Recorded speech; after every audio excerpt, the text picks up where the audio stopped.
नमस्कार मंडळी, जय महाराष्ट्र. स्वागत आहे तुमचं आपल्या लोकप्रिय यूट्यूब चॅनलवरती. मित्रांनो, PM किसान योजना आणि नमो शेतकरी योजना या दोन्ही योजनेचे हप्ते एकत्रित मिळणार संपूर्ण बातमी आपण जाणून घेऊ. आपण पाहतात योजनाकार यूट्यूब चॅनल.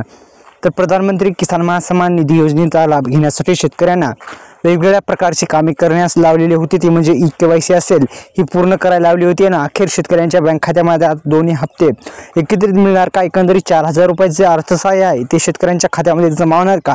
संपूर्ण बातमी आपण या व्हिडिओच्या माध्यमातून जाणून घेण्याचा आपण प्रयत्न करू. तर मित्रांनो, आपण पुढचा जो हप्ता आहे म्हणजे 20वा हप्ता जारी होण्या जी प्रक्रिया आहे पूर्ण करण्याच्या महत्त्वाने सरकारने भर दिलेला आहे आणि या अटीची पूर्तता करणाऱ्या शेतकरी बांधवांना हप्ता मिळणार आहे. कोणकोणते कामं करायचे आहे संपूर्ण बातमी जाणून घेऊ. मित्रांनो, आपण पाहतात योजनाकार यूट्यूब चॅनल. कोणत्याही योजनेविषयी माहिती असेल तर आपल्या योजनाकार यूट्यूब चॅनल आता सबस्क्राईब करा.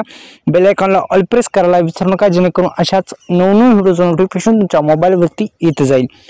तर मित्रांनो, आता पुढचा हप्ता जारी होण्यापूर्वी तुम्हाला वेगवेगळ्या प्रकारची प्रक्रिया करायची आहे. ती म्हणजे तुमची KYC प्रक्रिया पूर्ण करणं अत्यंत गरजेचं आहे.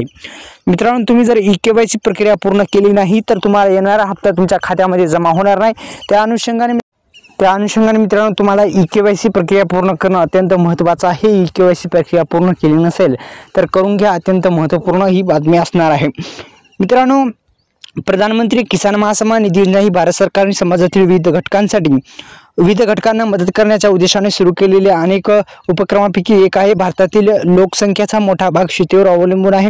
त्यामुळे देशभरातील शेतकऱ्यांना आर्थिक स्थैर्य मिळवून देण्यासाठी ही अशा योजना महत्त्वाच्या योजना सरकार राबवत असतं. आता दोन्ही हप्ते नमो प्लस PM दोन्ही हप्ते एकत्रित मिळण्याची शक्यता आहे. त्या अनुषंगाने मित्रांनो, आपल्या यूट्यूब चॅनलला सबस्क्राईब करा.